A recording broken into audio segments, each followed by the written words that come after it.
The First Ascent of the Matterhorn. Edward Whymper. Had we succeeded well, we had been reckoned amongst the wise. Our minds are so disposed to judge from the event. Euripides. It is a thoroughly unfair but an ordinary custom to praise or blame designs, which in themselves may be good or bad, just as they turn out well or ill. Hence the same actions are at one time attributed to earnestness and at another to vanity. Pliny Min. We started from Zermatt on the 13th of July at 5:30 on a brilliant and perfectly cloudless morning. We were 8 in number: Croz, old Peter, and his 2 sons, Lord F. Douglas, Haddo, Hudson, and I. To ensure steady motion, 1 tourist and 1 native walked together. The youngest Taugwalder fell to my share, and the lad marched well, proud to be on the expedition and happy to show his powers. The wine bags also fell to my lot to carry, and throughout the day, after each drink, I replenished them secretly with water, so that at the next halt they were found fuller than before. This was considered a good omen, and little short of miraculous. On the first day we did not intend to ascend to any great height, and we mounted accordingly very leisurely, picked up the things which were left in the chapel at the Schwartzy at 8:20, and proceeded thence along the ridge connecting the Hernley with the Matterhorn. At 11:30 we arrived at the base of the actual peak, then quitted the ridge and clambered round some ledges onto the eastern face. We were now fairly upon the mountain, and were astonished to find that places which from the Riffel, or even from the Furgengletscher, looked entirely impracticable, were so easy that we could run about. Before 12 o'clock we had found a good position for the tent at a height of 11,000 feet. Croz and young Peter went on to see what was above in order to save time on the following morning. They cut across the heads of the snow slopes which descended towards the Furgengletscher and disappeared round a corner, and shortly afterwards we saw them high up on the face, moving quickly. We others made a solid platform for the tent in a well-protected spot, and then watched eagerly for the return of the men. The stones which they upset told that they were very high, and we supposed that the way must be easy. At length, just before 3 p.m., we saw them coming down, evidently much excited. "What are they saying, Peter?" "Gentlemen, they say it is no good." But when they came near, we heard a different story. Nothing but what was good, not a difficulty, not a single difficulty. We could have gone to the summit and returned today easily.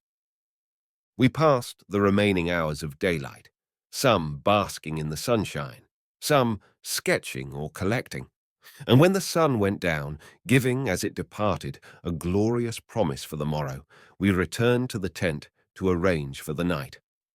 Hudson made tea, I coffee, and we then retired each one to his blanket bag, the Taugwalders, Lord Francis Douglas and myself occupying the tent, the others remaining, by preference, outside. Long after dusk, the cliffs above echoed with our laughter and with the songs of the guides, for we were happy that night in camp and feared no evil. We assembled together outside the tent before dawn on the morning of the 14th and started directly it was light enough to move. Young Peter came on with us as a guide, and his brother returned to Zermatt. We followed the route which had been taken on the previous day, and in a few minutes turned the rib which had intercepted the view of the eastern face from our tent platform. The whole of this great slope was now revealed, rising for 3,000 feet, like a huge natural staircase. Some parts were more and others were less easy, but we were not once brought to a halt by any serious impediment, for when an obstruction was met in front, it could always be turned to the right or to the left. For the greater part of the way there was indeed no occasion for the rope, and sometimes Hudson led, sometimes myself. At 6:20 we had attained a height of 12,800 feet and halted for half an hour.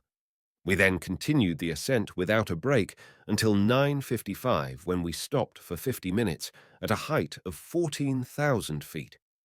Twice we struck the NE ridge and followed it for some little distance, to no advantage, for it was usually more rotten and steep, and always more difficult than the face. Still, we kept near to it, lest stones perchance might fall. We had now arrived at the foot of that part, which, from the Riffelberg or from Zermatt, seems perpendicular or overhanging, and could no longer continue upon the eastern side. For a little distance we ascended by snow upon the arête, that is, the ridge, descending towards Zermatt, and then, by common consent, turned over to the right, or to the northern side. Before doing so, we made a change in the order of ascent. Croz went first, I followed, Hudson came third. Haddo and old Peter were last. "Now," said Croz as he led off, "now for something altogether different." The work became difficult and required caution. In some places there was little to hold, and it was desirable that those should be in front who were least likely to slip. The general slope of the mountain at this part was less than 40 degrees, and snow had accumulated in and had filled up the interstices of the rock face, leaving only occasional fragments projecting here and there. These were at times covered with a thin film of ice, produced from the melting and refreezing of the snow. It was the counterpart, on a small scale, of the upper 700 feet of the Pointe des Crins, only there was this material difference. The face of the Écrins was about, or exceeded, an angle of 50 degrees, and the Matterhorn face was less than 40 degrees. It was a place over which any fair mountaineer might pass in safety, and Mr. Hudson ascended this part, and, as far as I know, the entire mountain, without having the slightest assistance rendered to him upon any occasion. Sometimes, after I had taken a hand from Croz or received a pull, I turned to offer the same to Hudson, but he invariably declined, saying it was not necessary. Mr. Haddo, however, was not accustomed to this kind of work, and required continual assistance. It is only fair to say that the difficulty which he found at this part arose simply and entirely from want of experience. This solitary difficult part was of no great extent.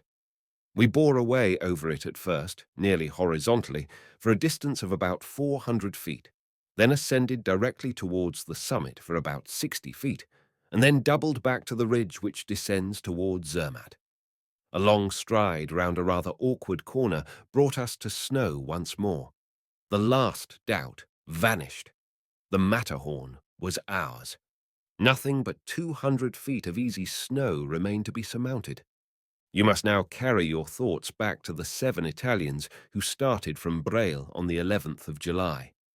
4 days had passed since their departure, and we were tormented with anxiety lest they should arrive on the top before us. All the way up we had talked of them, and many false alarms of men on the summit had been raised. The higher we rose, the more intense became the excitement. What if we should be beaten at the last moment? The slope eased off. At length we could be detached, and Croz and I, dashing away, ran a neck-and-neck race, which ended in a dead heat. At 1:40 p.m. the world was at our feet, and the Matterhorn was conquered. Hurrah! Not a footstep could be seen. It was not yet certain that we had not been beaten. The summit of the Matterhorn was formed of a rudely level ridge, about 350 feet long, and the Italians might have been at its farther extremity. I hastened to the southern end, scanning the snow right and left eagerly. Hurrah! Again.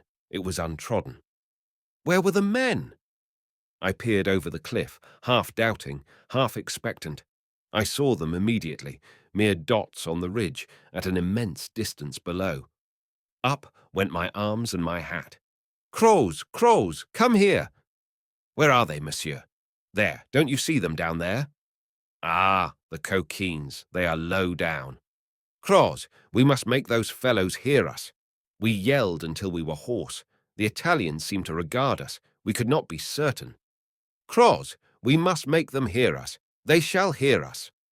I seized a block of rock and hurled it down and called upon my companion, in the name of friendship, to do the same.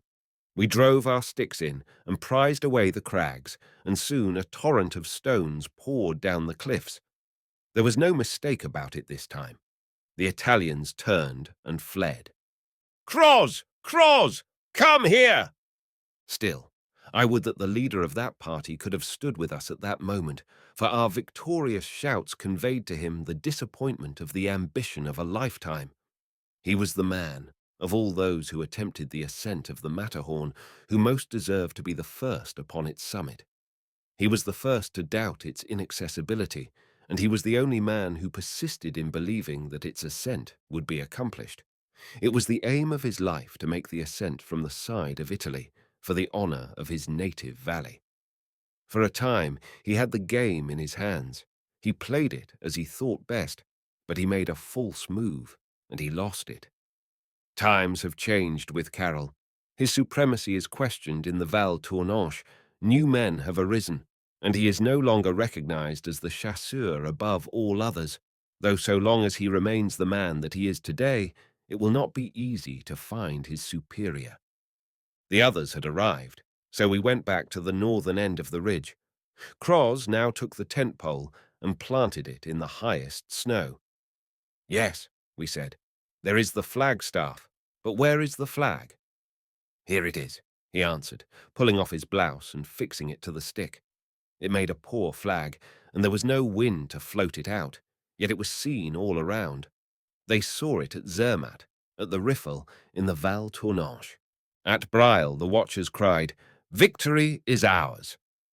They raised bravos for Carroll and vivas for Italy, and hastened to put themselves en fête. On the morrow they were undeceived. All was changed. The explorers returned sad, cast down, disheartened, confounded, gloomy. "It is true," said the men. "We saw them ourselves. They hurled stones at us. The old traditions are true. There are spirits on the top of the Matterhorn." The summit of the Matterhorn. In 1865, northern end, we returned to the southern end of the ridge to build a cairn and then paid homage to the view. The day was one of those superlatively calm and clear ones which usually precede bad weather. The atmosphere was perfectly still and free from all clouds or vapours.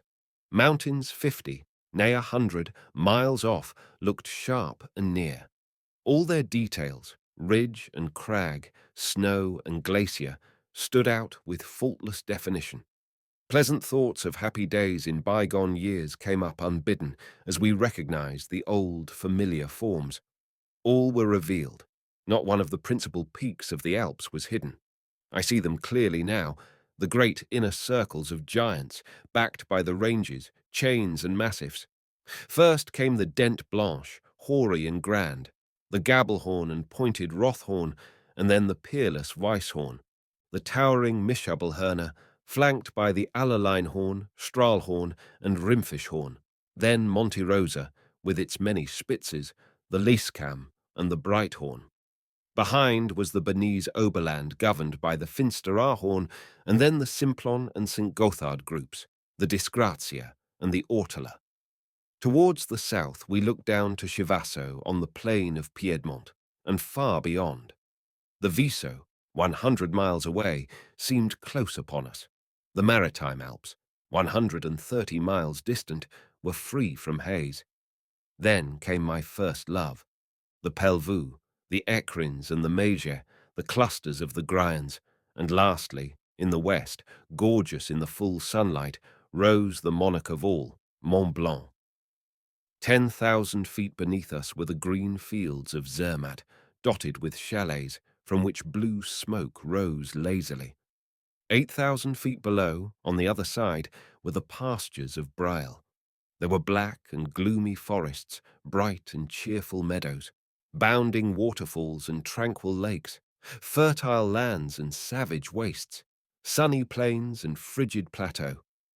There were the most rugged forms and the most graceful outlines, bold, perpendicular cliffs and gentle, undulating slopes, rocky mountains and snowy mountains, sombre and solemn, or glittering and white, with walls, turrets, pinnacles, pyramids, domes, cones, and spires. There was every combination that the world can give, and every contrast that the heart could desire.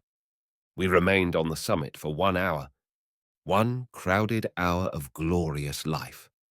It passed away too quickly, and we began to prepare for the descent.